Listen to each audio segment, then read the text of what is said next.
Hello and welcome to another Reaconteur video, and in today's video I'll be ranking every Skillbox move in Type Soul from 22 to 1. Make sure to subscribe since only about 20, almost 22% of the people watching this video are actually subscribed. Now let's get into it. At the bottom, number 22, we have Zero Fireflies. This is in my opinion the worst Skillbox move in the entire game. It was already mid before, but at least in its prime it had some good use cases and confirms that were decent. But now it's just a mediocre auto-targeting projectile that doesn't do much damage, posture damage, can be easily countered, blocked. It's basically just bad in every way. It's not even worth the Reiatsu. In fact, if you're using this, you're probably better off just not using this, because if someone has a counter, you're just gonna give them a free counter hit, and this move is just absolutely terrible. There used to be good interactions with it, but as it is now, it's not really worth using anymore. In the 21st spot, we have Zorn Guts. This move basically triples your M1 damage for one hit. But first of all, it's a Q Keto move, which Q Keto players barely M1, making the only real use for this pressuring people at long range with the arrow M1s. But then you also have to take into account the other two Keto Skillbox moves. Like Dragon and Holy Thunder are so much better than Zorn Guts that there is no point in ever using it over the other two. Along with that, for such a mediocre move with such a mediocre effect, which is basically just triple damage stun M1 every 10-15 seconds, the cooldown on this is pretty long, but the problem with it is that if they buff the cooldown, it would probably end up being too strong because now your M1s are just doing triple damage for the entire fight. So it's really hard to balance moves like this. In the 19th spot, we have Discord, the Healing Tree Skillbox move. It's not bad, it's just not that useful. Realistically, Discord is just kind of mid. If it gave your target a 30% damage buff, it would be good, but the fact that it makes just one person take 30% more damage makes it kind of mediocre. It's good in boss raids, which is pretty much it, but because now it's really only useful in the situation that you're jumping someone, it's kind of useless, which if your friend can't win a 1v1 without Discord, he just kind of sucks. And it's not like it matters because you're jumping the person if you're using Discord to assist your friend in a 1v1. So what difference does it make between having someone fighting with you and having a Discord stack applied to the person you're fighting? At the 18th spot, we have Amplify, the Healing Tree Skillbox move. Honestly, this move isn't bad, it's just really hard to rank Healing Tree moves because they're support moves mixed in with all the PvP moves from the other skill boxes, so it's really hard to rank these. But generally, since Type Soul is PvP focused, this is probably just the second best of all of them. Overcharge is insanely strong, but that's obviously going to come up later. But Amplify and Discord are kind of just right next to each other because they're both kind of mid and really only assist in PvE scenarios like boss raids. Amplify can be good in ganks though if you're buffing all your teammates, but the buffs don't really last long enough to make a substantial impact on ganks or fights, so Amplify is just kind of mid. In the 17th spot, we have Crescent Relief, and oh my god, I don't care if you think it's good. I know there's gonna be so many people commenting, oh, but Crescent Relief is good. I use Crescent Relief and I win. First of all, I don't think Crescent Relief is the reason why you're winning fights, okay? So don't say, I use Crescent Relief and I win fights, because I'm 100% sure that if you removed Crescent Relief from your build, it would make no difference in your win rate, okay? It is not carrying you. It's alright, it's an okay move, but the thing is, it's this low because there is no reason to ever use it over Eviscerate and Sonata Flow. They both combo into each other, and like 30 other moves, and they both do everything better than Crescent Relief. Oh, but posture damage. Bro, let's be real. Everyone parries Crescent Relief, and the added auto parry frames make it even easier to never get hit by it and just punish the user because you just parried 8 of their hits. This move is just mid. And also posture damage, Eviscerate does like half a full bar of posture. So if you want posture damage, just use Eviscerate because you're never guard breaking anyone who you weren't going to beat anyway by using Crescent Relief.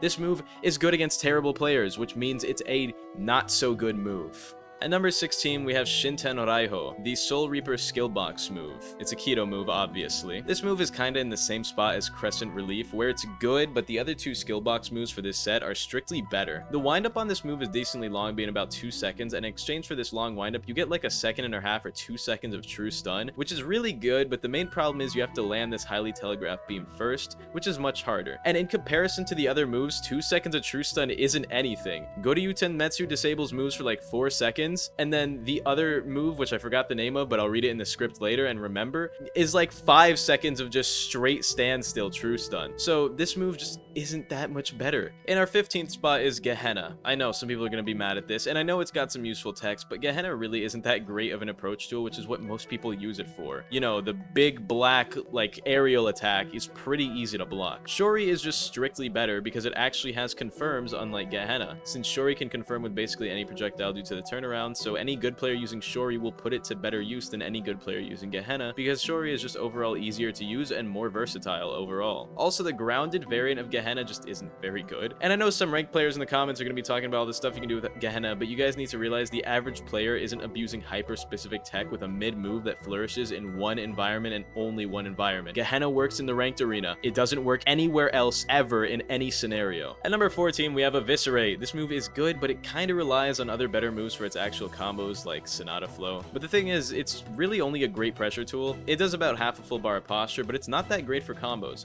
It does have some combos like Sonata Flow, but I mean, Sonata Flow combos into fucking everything, so is it really worth bringing up?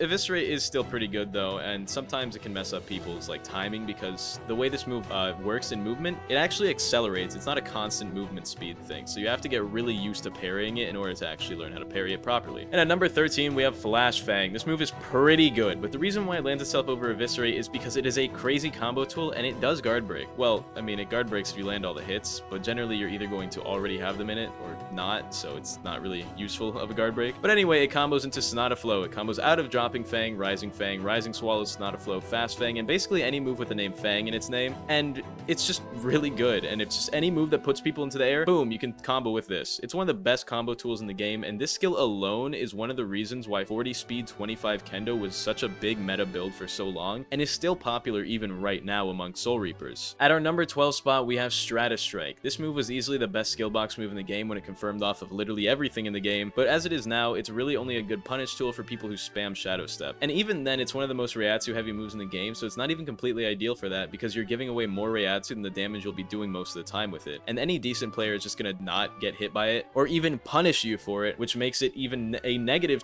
like scenario to use it in, because if you get hit out of it, that is a loss for you in Reiatsu and health. So it's just not that great. Stratus Strike is alright, but it's just eh. At number 11, we have Death Flare. This move is basically required for Hakuda, and it pretty much always has been. It's the only combo extending guard break of Hakuda, and it's one of the most important moves for Hakuda builds as a whole. This move is pretty much just a requirement for Hakuda, which is why it lands itself at number 11. I know a lot of people are going to think it belongs above Shori because of that whole requirement thing, but Shori is just more useful than this as a whole, which I'll talk about later. Just at our top 10, we have Ghost Cleave. Ghost Cleave is an excellent combo starter and opening option since it's nearly unpunishable, does decent damage, is hard to parry, can't be blocked, has low Reiatsu cost, and much more beneficial attributes which can be accurately attributed to this amazing move. I love Ghost Cleave. I don't use it, but I think it's a pretty cool move and it's very good. At number 9 is Holy Thunder. This move is an amazing evasive, but it is really only a good damaging evasive. It's a great move, but when it's a weak pressure tool, it's not much more than an evasive, because it does like 15% posture damage and it can be easily blocked, and with the large super visual jump into the windup, it makes it a highly telegraphed,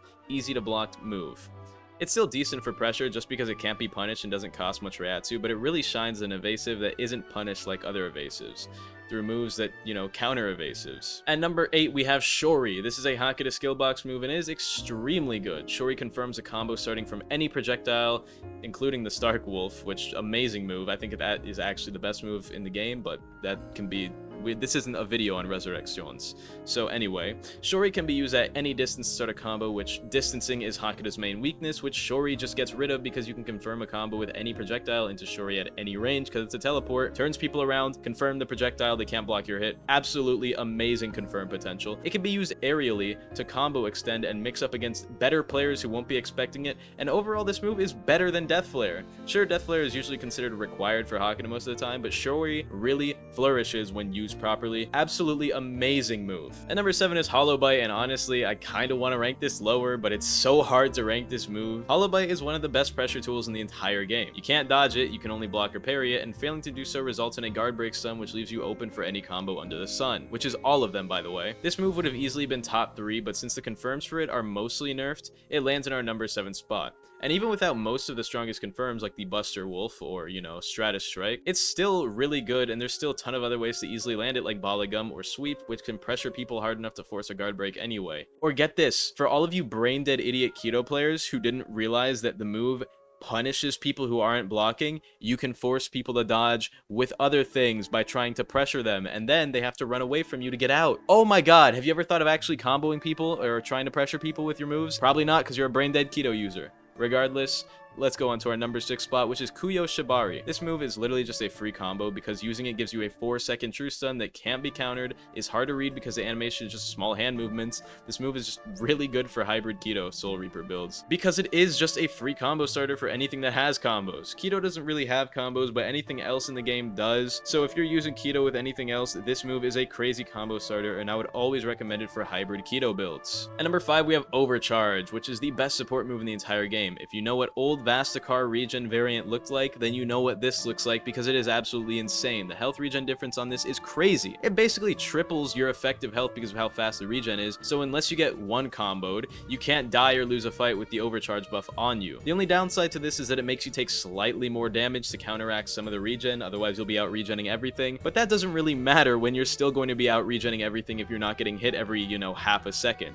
Crazy support move. I think Overcharge is amazing. And at number 4, we have Goryu Tenmetsu. This Soul Reaper Keto move does a ton of damage, does good posture damage, and disables anyone hit by it for 3 seconds, making all of their moves unusable and disables flash steps. Which means for 3 to 4 seconds, you just get to beat on whoever you're fighting without them able to do anything but try and parry. And as we know, Type Soul's parrying isn't the greatest, so they're not going to be able to parry. At number 3, we have Like Reaconteur. This move is super iconic. This does like 90% of a posture bar when blocked, can be used as a highly punishing evasive, has a large AoE, does up to 2 bars of damage if someone takes the entire thing, can be used to pressure people for free, and is overall one of the best moves in the entire game across all trees. Even after its many nerfs, Like Reaconteur is still a staple of Keto Quincy because it is just that good, and it will always be that good.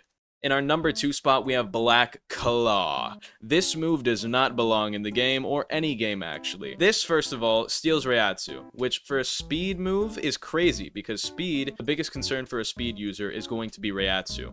So anything that steals Reiatsu is absolutely insane for speed. In fact, Reiatsu steal was completely removed from all clans for this very reason. On top of that, it's unblockable and in fact punishes you for trying to block it with extra damage and stun for basically no reason. The move also has true stun, and even if it was nerfed, which it was nerfed a little bit, it still has crazy combo potential, and it is unparryable, I'm pretty sure. This move is just peak flawed game design, so it comes into our number 2 spot for being something that just shouldn't exist in any video game ever, and being a terrible idea. Regardless, it's still great. And at number 1, we have Sonata Flow, the crowned prince of combos. Oh my god, this move is amazing. This move combos either into or out of all the following moves, and more that I didn't even mention, but all of these following: Eviscerate, Rising Fang, Flash Fang, Fast Fang, Rising Swallow, any of the 5 counter moves in the game. Thrust, even though that move kind of just sucks, but you could use it as like an M1 replacement into Sonata, which is alright.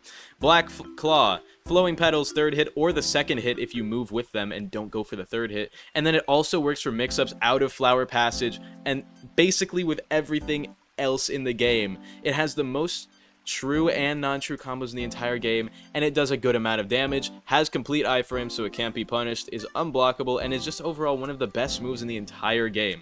Sonata Flow is absolutely amazing. If you don't think it belongs in number 1, you have never been semi-master or higher ranked in ranked, and you have never been ranked in the overworld, so don't talk to me about it. You don't know what you're talking about. Anyway, I hope you all enjoyed.